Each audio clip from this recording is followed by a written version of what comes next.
से 15 मिनट में कुछ बातें कहना चाहता हूं, कुछ बिंदु आपके बीच में रखना चाहता हूं। स्वदेशी से स्वावलंबी भारत, ये बात हमें आजादी के 60 साल के बाद कहने की क्या जरूरत है, क्योंकि ये बात तो लोकमान्य तिलक आजादी के पहले कहा करते थे। लोकमान्य तिलक सन 1905 में यही बात पर जगह जगह वर्कशॉप, सेमिनार, सिंपोजियम्स किया करते थे, स्वदेशी से स्वावलंबी भारत। 1905 से 1911 तक सैकड़ों बार उन्होंने इस विषय पर परिचर्चा आयोजित की है। इसी तरह से 1905 से 1911 के बीच में लाला लाजपत राय स्वदेशी से स्वावलंबी भारत की बात किया करते थे। इसी तरह से कलकत्ता के और पूरे बंगाल और भारत के एक बहुत बड़े क्रांतिवीर अरविंदो घोष स्वदेशी से स्वावलंबी भारत की बात किया करते थे। हमारे देश के आजादी के एक बहुत बड़े नायक महात्मा गांधी आजादी के पूरे समय में, माने आजादी के आंदोलन के पूरे समय में स्वदेशी से स्वावलंबी भारत की बात किया करते थे। तो स्वदेशी से स्वावलंबी भारत की बात करने वाले आजादी के पहले के नेता थे। अब आजादी के 60 साल के बाद हमको स्वदेशी से स्वावलंबी भारत की बात क्यों करनी पड़ रही है? क्या हमारी मजबूरी है? क्या हमारी तकलीफ है? हमारा दुख क्या है? हमारा दर्द क्या है? हमारी पीड़ा क्या है? क्यों हमें यही बात कहनी पड़ रही है जो कभी गांधी जी को कहनी पड़ी, लाला लाजपत राय को कहनी पड़ी, विपिन चंद्र पाल को कहनी पड़ी, लोकमान्य तिलक को कहनी पड़ी? वही बात आज क्यों कहनी पड़ रही है? अब तो आजादी आ गई है, अब तो अंग्रेज चले गए हैं, अब तो ईस्ट इंडिया कंपनी भी नहीं है इस देश में। तब तो हम अंग्रेजों के गुलाम थे, ईस्ट इंडिया कंपनी के गुलाम थे, इसलिए हम स्वदेशी की बात करते थे। अब आजादी के 60 साल के बाद फिर स्वदेशी की बात क्यों करनी पड़ रही है? ये गंभीर प्रश्न है और वो प्रश्न मैं आपके सामने खोलना चाहता हूं। बात ऐसी है कि हमारे देश में 15 अगस्त 1947 को सत्ता हस्तांतरित तो हो गई, आजादी नहीं आई, स्वतंत्रता नहीं आई इस देश में। 15 अगस्त 1947 को गोरे अंग्रेजों से काले अंग्रेजों को सत्ता का हस्तांतरण हो गया। स्वतंत्रता नहीं आई, आजादी नहीं आई, क्योंकि स्वतंत्रता का मतलब है अपने तंत्र में जीना, आजादी का मतलब है अपनी व्यवस्थाओं में जीना। स्वदेश माने अपने देश की व्यवस्थाओं में जीना, अपने तंत्र की व्यवस्थाओं में जीना, तब हम स्वतंत्रता की बात कर सकते हैं। लेकिन आजादी के 60 साल के बाद तो एक भी तंत्र ऐसा बना नहीं इस देश में जो अपना हो। जिस संसद से कानून पारित होते हैं वो संसद अंग्रेजों की बनाई हुई है, वो अपनी कहां है? ये गोल गुंबद जो शून्य जैसा है, ये तो अंग्रेजों का बनाया हुआ ढांचा है 1927 में, जिसको महात्मा गांधी ने बहुत कड़े शब्दों में कहा था कि बम लगा के उड़ा दो इसको। गांधी जी के शब्द हैं ये। संसद को उड़ा दो, राष्ट्रपति भवन को उड़ा दो, क्योंकि वो वॉयसराय का घर हुआ करता था, गुलामी का प्रतीक है। तो गांधी जी से किसी ने कहा कि बापू आप तो अहिंसा वाले आदमी हैं और आप कह रहे हैं इसको उड़ा दो, तो उन्होंने कहा गुलामी के प्रतीकों को संभाल कर नहीं रखा जाता। कोई देश दुनिया में ऐसा नहीं है जो अपनी गुलामी के दौर के प्रतीकों को साज कर, संवार कर, धोकर और पोंछ कर रखता। हमने रखा हुआ है। हमारा तंत्र जो संसद हमने बनाई है, दुर्भाग्य से जिसको हम संसदीय लोकतंत्र कहते हैं, ये तो अंग्रेजों का सिस्टम है पूरा का पूरा, जिसको इंग्लैंड में वेस्टमिनिस्टर सिस्टम कहा जाता है, उसको हमने दुर्भाग्य से पार्लियामेंट्री डेमोक्रेटिक सिस्टम कहना शुरू कर दिया, जो कहीं से भी पार्लियामेंट्री नहीं है और कहीं भी डेमोक्रेटिक नहीं। आजादी आई नहीं है, स्वतंत्रता मिली नहीं है। बस इतनी ही स्वतंत्रता और आजादी है जो मैं आपसे कह रहा था कि पहले गोरे अंग्रेजों का शासन चलता था, अब काले अंग्रेजों का शासन चलता है। व्यवस्थाएं सबकी सब वही हैं, कानून सबके सब वही हैं, नीतियां सबकी सब वही हैं। सब कुछ अंग्रेजों के जमाने का आज भी चल रहा है इस देश में। इसलिए हमको आज भारत स्वाभिमान की तरफ से स्वदेशी की बात फिर करनी पड़ रही है, क्योंकि सब कुछ अधूरा है 15 अगस्त 1947 के बाद। मैं आपको बहुत दुख के साथ एक बताना चाहता हूं, अंग्रेजों ने भारत को गुलाम बनाया और भारत जैसे 50 देशों को गुलाम बनाया। उनमें से कुछ देश हैं जैसे कनाडा है, ऑस्ट्रेलिया है, न्यूजीलैंड है, ये एक ग्रुप के देश हैं। भारत है, पाकिस्तान है, बांग्लादेश है, ये दूसरे ग्रुप के देश हैं। मॉरिशस है, श्रीलंका, ये तीसरे ग्रुप के देश हैं। ये ग्रुपिंग किस तरह की है? अंग्रेजों ने 3 तरह के देश गुलाम बना के रखे थे। एक देश को अंग्रेज कहा करते थे self governing colonies. Self governing colonies में ये था कनाडा, ऑस्ट्रेलिया, न्यूजीलैंड, ये अंग्रेजों का गुलाम था, लेकिन इनकी कैटेगरी थी सेल्फ गवर्निंग कॉलोनीज। माने वो देश कुछ कुछ अपने हित के कानून खुद भी बना सकते थे, लेकिन ज्यादा कानून अंग्रेज बनाते थे। दूसरे ग्रुप में श्रीलंका, मॉरिशस जैसे देश थे जिनको क्राउन कॉलोनीज कहा जाता था उस जमाने में। क्राउन कॉलोनीज में श्रीलंका था, मॉरिशस था, ये सूरीनाम वगैरह ये देश थे। और तीसरा था डिपेंडिंग कॉलोनीज, उनमें भारत, पाकिस्तान वगैरह वगैरह थे। डिपेंडिंग कॉलोनीज सबसे खराब गुलामी का ढांचा था, सबसे खराब गुलामी का। उसमें क्या होता था कि आपको अपने हाथों, अपने देश के लिए, अपनी व्यवस्थाओं के लिए कुछ भी करने का अधिकार ही नहीं है। सब कुछ अंग्रेजों के पास है, आप तो उनके पूरे डिपेंडेंट हैं। तो वो हम डिपेंडेंट अंग्रेजों के हो गए क्योंकि हमारे यहां गुलामी आ गई और वो हमारी कुछ छोटी मोटी गलतियों से आ गई। ईस्ट इंडिया कंपनी यहां व्यापार करने के लिए घुस गई। एक राजा था जहांगीर, उसने आगा न देखा न पीछा, लाइसेंस दे दिया व्यापार करने का। जैसे आजकल हमारे नेता विदेशी कंपनियों को व्यापार करने के लाइसेंस दे देते हैं थोड़े से पूंजी के लालच में कि विदेशी पूंजी आएगी, थोड़ी विदेशी पूंजी आएगी। इन मूर्ख नेताओं को यह नहीं मालूम है कि बाहर के बोतल के दिए हुए खून से कोई मरीज जिंदा नहीं बचता। अगर किसी व्यक्ति का खून बनना बंद हो जाए, अगर किसी देश में पूंजी का उत्पादन होना बंद हो जाए, तो बाहर की पूंजी लाकर किसी देश का विकास नहीं हो सकता। जैसे किसी मरीज के शरीर में खून बनना बंद हो जाए, तो बोतल का खून चढ़ाकर कितने दिन जिंदा रखेंगे आप उस मरीज को? आखिर उसको आज नहीं तो कल अपना खून बनाना ही पड़ेगा, तभी वो जिंदा रहेगा। वैसे ही पूंजी की जरूरत है तो पूंजी उत्पादन का तरीका बढ़ाना पड़ेगा, बनाना पड़ेगा, न कि ये कि हम भीख मांग के हमेशा पूंजी लाएंगे। तो विदेशी पूंजी पर आधारित ये देश बनाने के चक्कर में सारे दरवाजे खोल दिए। आजादी मिलने के 50 साल भी पूरे नहीं हुए, सारे दरवाजे फिर खुल गए। फिर से विदेशी कंपनियों का स्वागत है। ग्लोबलाइजेशन है, लिबरलाइजेशन है, प्राइवेटाइजेशन है, हजारों कंपनियों को बुलाया जा रहा है।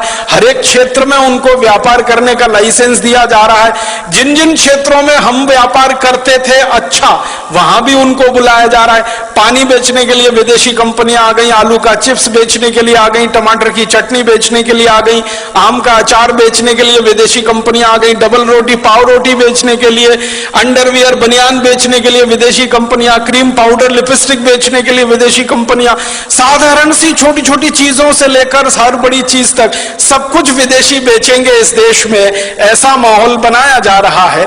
और उसी में जीएम फूड वाली विदेशी कंपनियों के लिए भी लाइसेंस दिए जा रहे हैं और उनको भी यहां बुलाया जा रहा है। जिनको बुलाने को दुनिया का कोई देश तैयार नहीं है, उनको भारत सरकारें दरवाजा खोल के बुला रही हैं। आइए हमारे यहां, जो करना है करिए, बस थोड़ा सा हमको पूंजी निवेश की जो जरूरत है उसमें पूर्ति होती रहे, थोड़ा टैक्स मिलता रहे और नेताओं को वाइंडिंग अप चार्जेस मिलते रहे, रिश्वत मिलती रहे, घूस मिलती रहे। हर विदेशी कंपनी के लिए दरवाजा खुला है। ऐसा लगता है कि भारत कोई खैराती धर्मशाला हो गया है जिसमें हर एक के लिए दरवाजा खुला है, सबको बुलने आने की खुली छूट है। अभी थोड़े दिन पहले हम जिनको भगा रहे थे भारत छोड़ो, अब उनको बुला रहे हैं वापस आओ।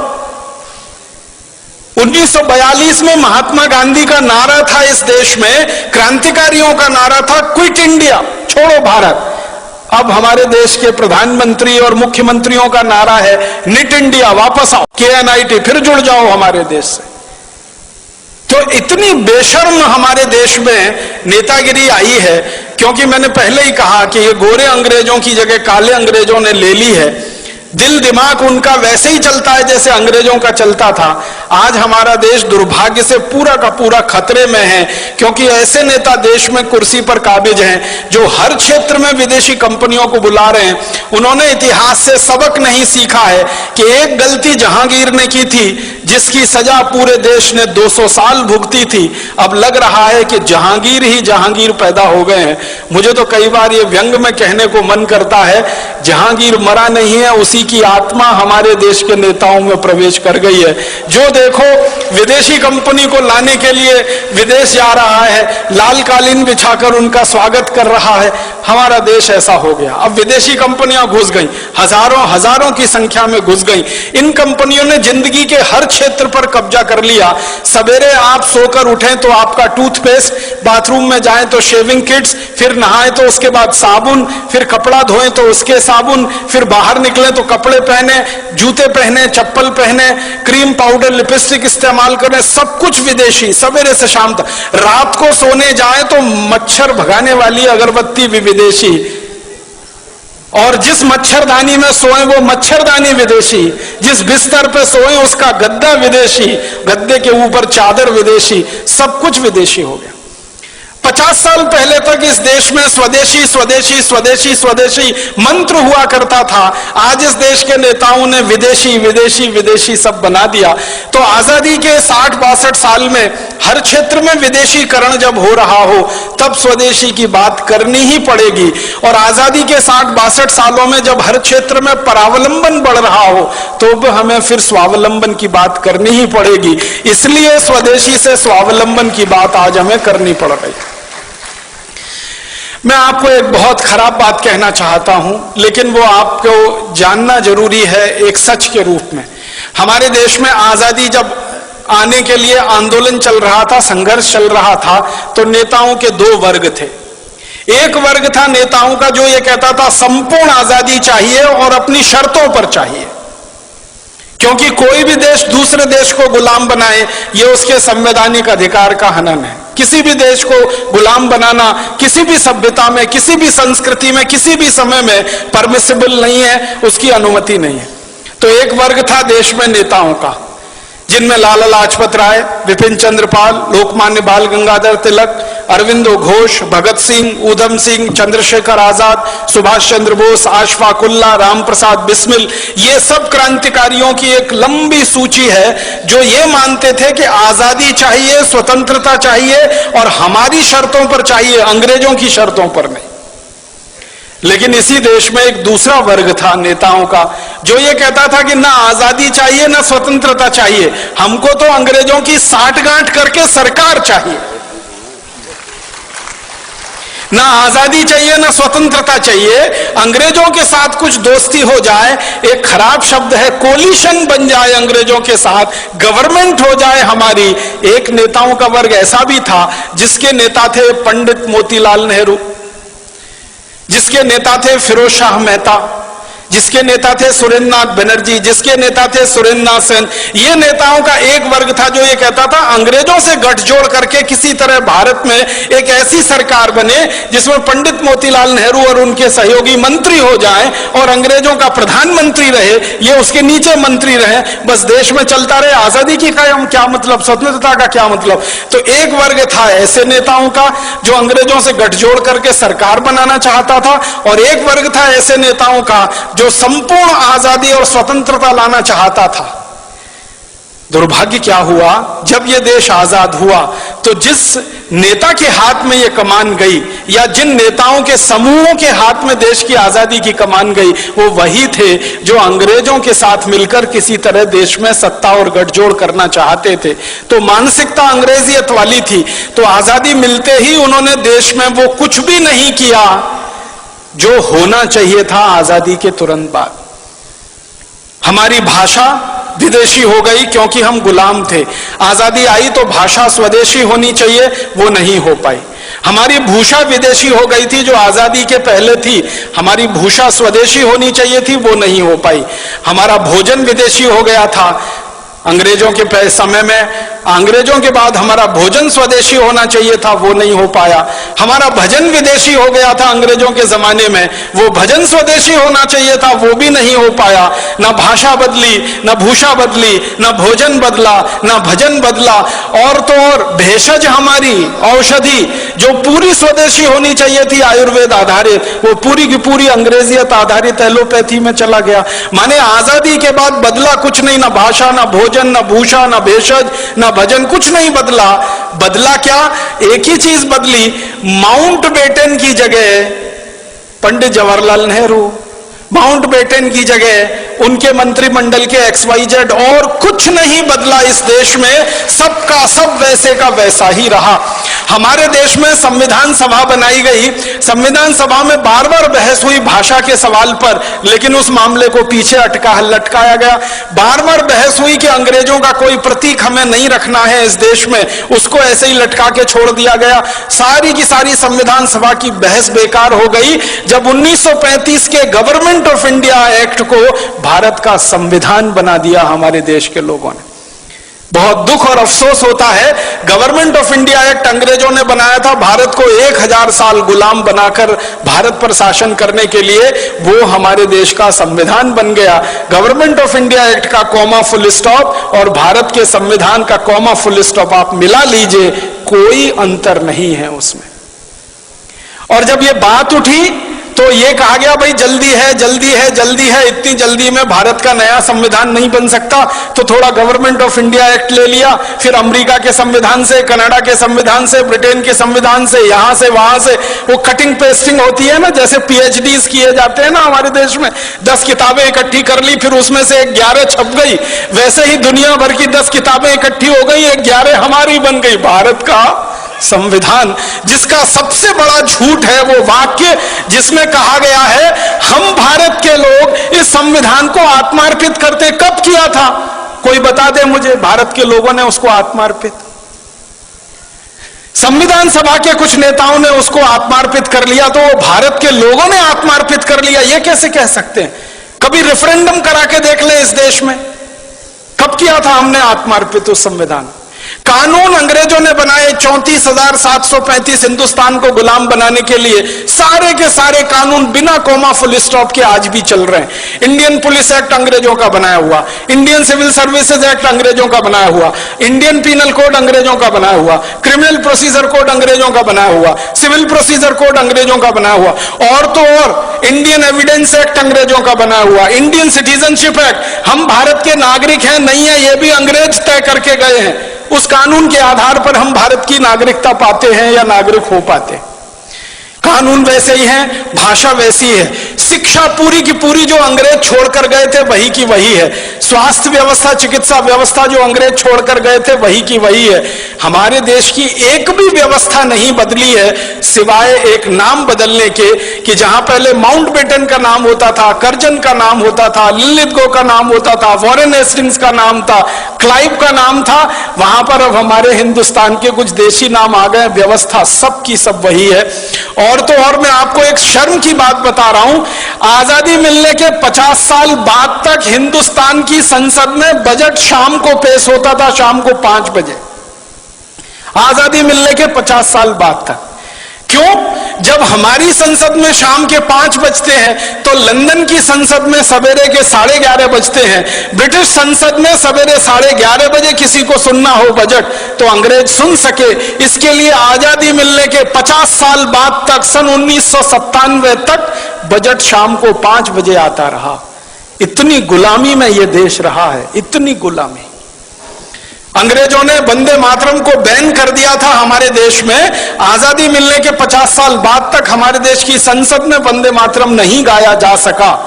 ये शर्म की बातें हैं हम सब के लिए।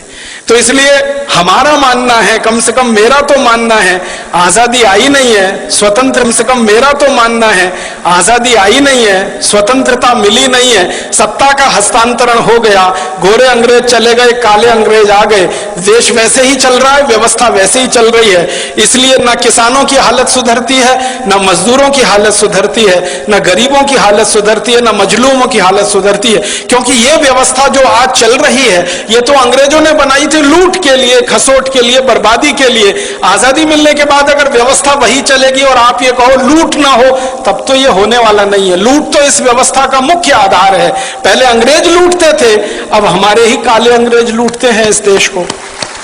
पहले अंग्रेज लूटते थे इस देश को और लाखों करोड़ों रुपया लंदन लेके जाते थे। एक अंग्रेज का जानकारी देके मैं खत्म कर रहा हूं। रॉबर्ट क्लाइव नाम का एक अंग्रेज था, हिंदुस्तान आया, बंगाल का राजा बन गया, गवर्नर हो गया, लूटना शुरू किया उसने कलकत्ता नाम के शहर को। 7-8 साल लूटा, लूटने के बाद सारा माल लेके लंदन गया। ब्रिटिश पार्लियामेंट में उसकी शिकायत हो गई। कई लोगों ने उसकी शिकायत की कि इसने बहुत अत्याचार किए हैं भारत में और लूट मचाई है, तो उसके खिलाफ मुकदमा चला। वो अंग्रेजों का पहला और आखिरी अधिकारी था जिसके खिलाफ मुकदमा ब्रिटिश पार्लियामेंट में चला। तो एमपीस कुछ खड़े हो गए और उससे पूछने लगे, भाई तुमने क्या लूटा है, कितना लूटा है?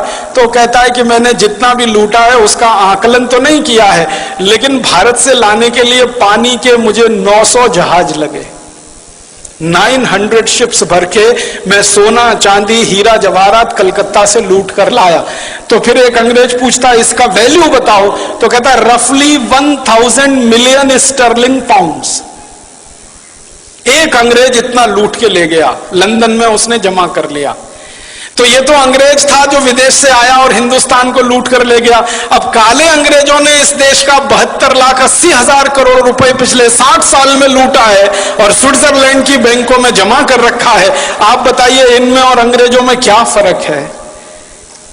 तो इसलिए इन काले अंग्रेजों के खिलाफ ऐसी ही लड़ाई लड़नी पड़ेगी जो गोरे अंग्रेजों के खिलाफ लड़नी पड़ी थी।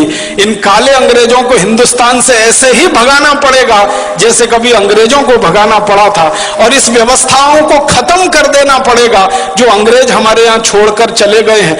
हमारी पूरी की पूरी कृषि व्यवस्था और कृषि नीति अंग्रेजों की है, वाणिज्य व्यवस्था वाणिज्य नीति अंग्रेजों की है, टैक्सेशन का सारा सिस्टम अंग्रेजों का है, एजुकेशन पूरा अंग्रेजों का है, सिलेबस पूरा अंग्रेजों का है। और तो और सब्जेक्ट नहीं बदल पाए हम आजादी के 60 साल में। एंथ्रोपोलॉजी अंग्रेज पढ़ाया करते थे गुलाम लोगों के अध्ययन के लिए, वो आज भी पढ़ाया जा रहा है इस देश में। तो बहुत शर्म है हम सबको अपने आप पर और अफसोस है। इसलिए हमें स्वदेशी की बात, स्वावलंबन की बात फिर कहनी पड़ रही है आजादी के 62 साल में। और एक अधूरी लड़ाई जो छूट गई 1947 15 अगस्त में, वो अधूरी लड़ाई को हमें पूरा करना है। स्वतंत्रता हमें लानी है, स्वराज्य की स्थापना हमें करनी है, स्वदेशी को लाना है, स्वराज्य और स्वदेशी को लाकर ऐसा एक तंत्र बनाना है जो सुजलाम सुफलाम भारत का प्रतीक बने।